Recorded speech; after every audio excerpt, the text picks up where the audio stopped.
Dr. Michael D. Roberts is a professor of astronomy at York University in Toronto. Am I live already? Some of the brightest stars can give an illusion that they're strobing, that is changing brightness really rapidly. D. Roberts believes some pilots simply get fooled by phenomena most people rarely see and have never studied. Do you want to play? Our commercial and military pilots, part of their training does not include courses in astronomy and astrophysics. Zen. So the sky is You're not filled live. with a lot of Okay, applications you're in live. industry, but not all of them are UFOs. I'll be paradise train you. Okay.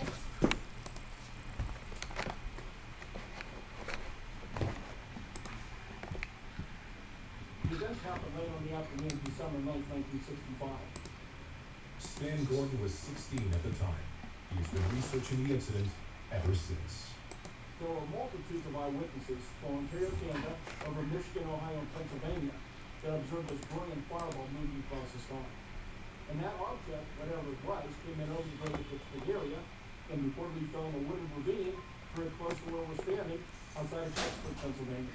Many people saw this object making turns, making kind of a slow landing. Leslie Kane is an investigative journalist who has written extensively on the Catchburg incident. Some people saw it and it turned, some people saw fire coming out the back of it. And it crashed in the woods. Was it a meteor? A fallen satellite? Where are you? Investigators interviewed eyewitnesses and I'm searched gonna the have to area, erase but my they reported finding nothing. Officials concluded that the object was probably a meteor. Those who claim to be eyewitnesses told a story that sounds nothing like the official explanation of a meteor.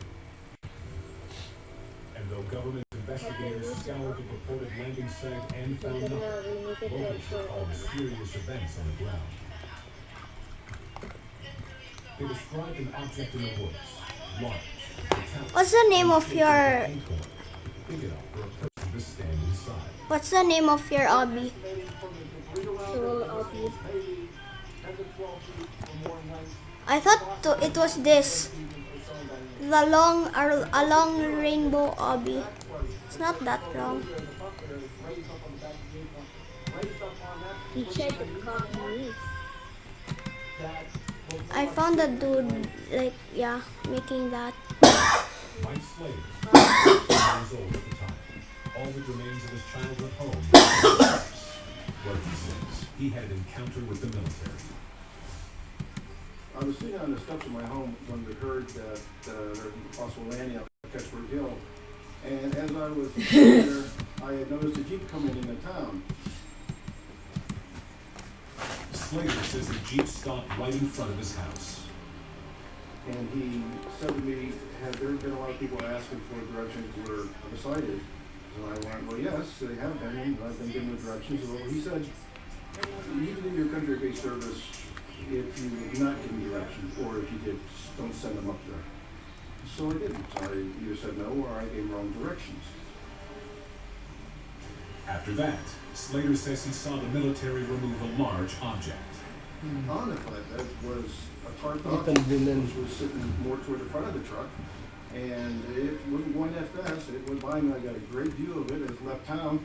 Some have since wondered if instead of a meteor, it was a crashed Soviet satellite that the government wanted to keep from the general public. There has never been a clear answer that satisfies everyone. So just like the Roswell incident, some are looking for physical evidence to solve the mystery decades later. In 2003, Zen, did you just try to copy me? Dr. Ray Hicks examined the alleged crash site. I was given some photographs, and as I looked around, I found one of the trees that was in the photograph. Hicks believes he identified the tree that was located in the center of the site.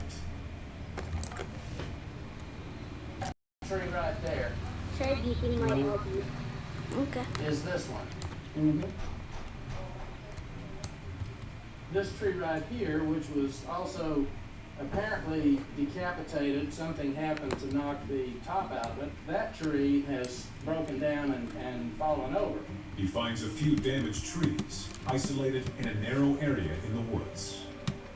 I tried to establish what the path was that the object took through the woods, and then I found some trees that had damage to their top. That was In easy. fact, the top had been broken out. Core samples taken from the trees put an exact date on when they were damaged. And I noticed that a very dramatic decrease in growth occurred in a given year. And it turned out that that was 1965. Tree rings can tell a tree story, but they can't confirm a UFO story. I'm gonna reset my obby. You goof.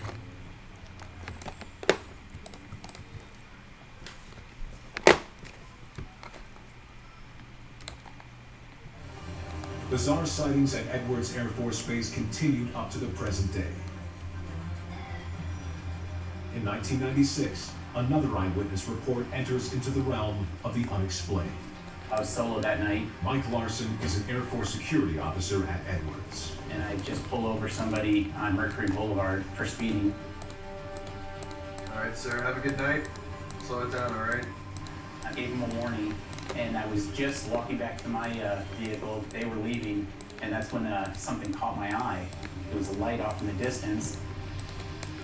What I saw coming pretty much almost dead on. It was triangular shaped. It was large. Had a center light, just steady, not too bright. And then on each corner, it had greenish lights on each side. No blinking, no aviation lights. All the lights were steady on. And it moved very slow, and it was quiet. There was no engine noise, nothing to identify it as a standard aircraft. Edwards, police 4? And so then I called the office and I said, Edwards, You're not gonna believe what I'm about to say. I'm seeing an unidentified flying object. I asked them to confirm to the tower if we had anything flying tonight. The tower said that there's no flying and they don't see anything. And at that point, that's when I said, we'll tell them to look to the southeast. And a few seconds later, then other posts around the base started calling in saying that they saw something as well. It came in this direction and slowly moved almost to the south bay side and then over towards Boron. I have 10,000 flight hours. I've been around aircraft, 20 years, and to this day I can't tell you what it is. Did Officer Mike Larson see an experimental craft so secret even base personnel were unaware of? Or was it something even stranger? I know what I saw. I just can't tell you what it is.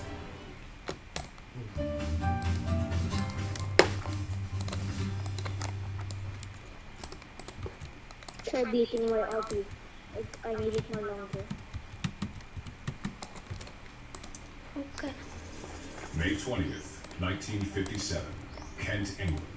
Ground control at Royal Air Force Base Manston picks up an unusual target on radar.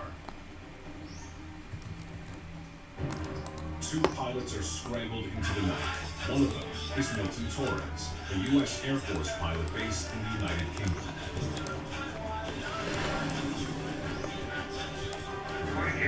Full game is Air Force lingo for full power. At the time, the F-86D could reach speeds of 700 miles per hour, just under the speed of sound. According to Torres, visibility is almost zero.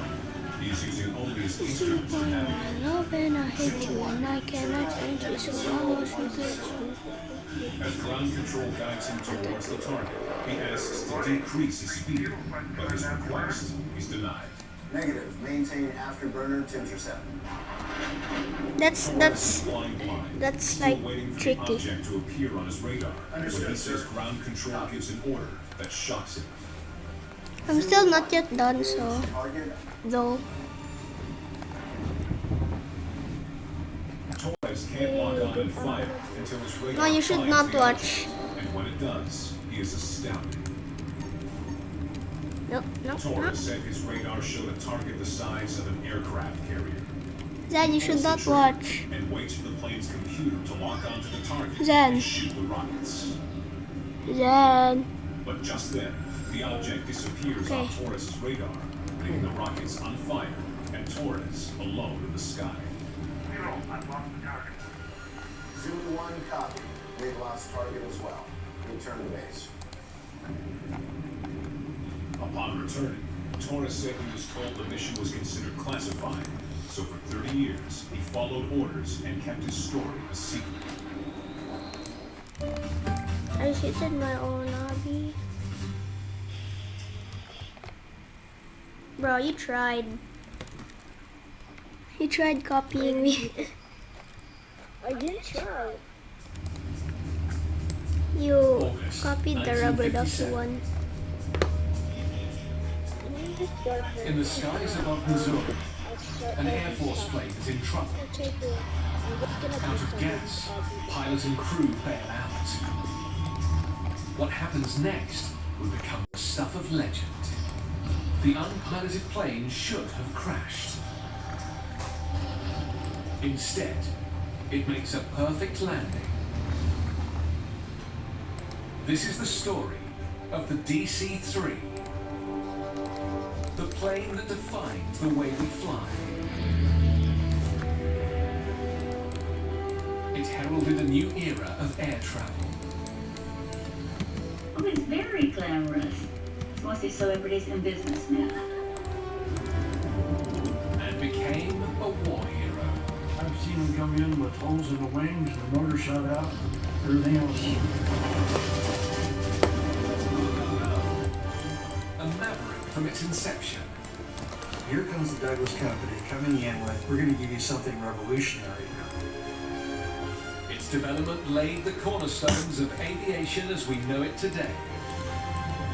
It is truly the linchpin of American and global air transport.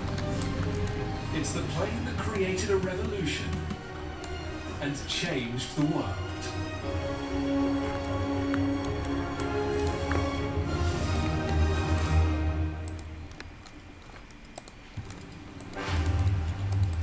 June 5th, 1944.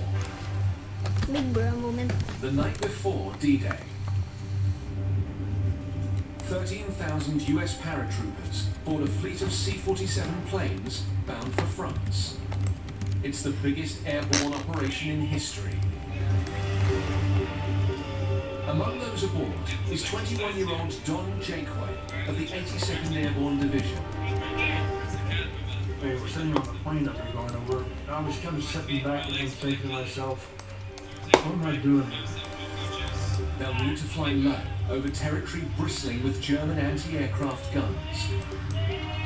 But their planes have no weapons, nor even protective armor.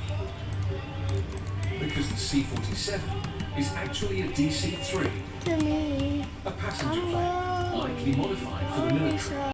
The odds of surviving the mission are horrendous. General Ridgway said you can expect 85% casualty rate. That means 85 out of 100 will not make it.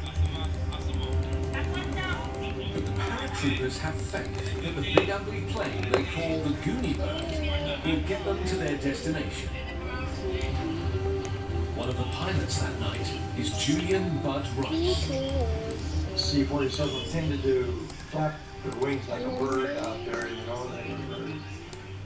They have very large wingspan, and so they tended to bounce around a lot. They were very reliable.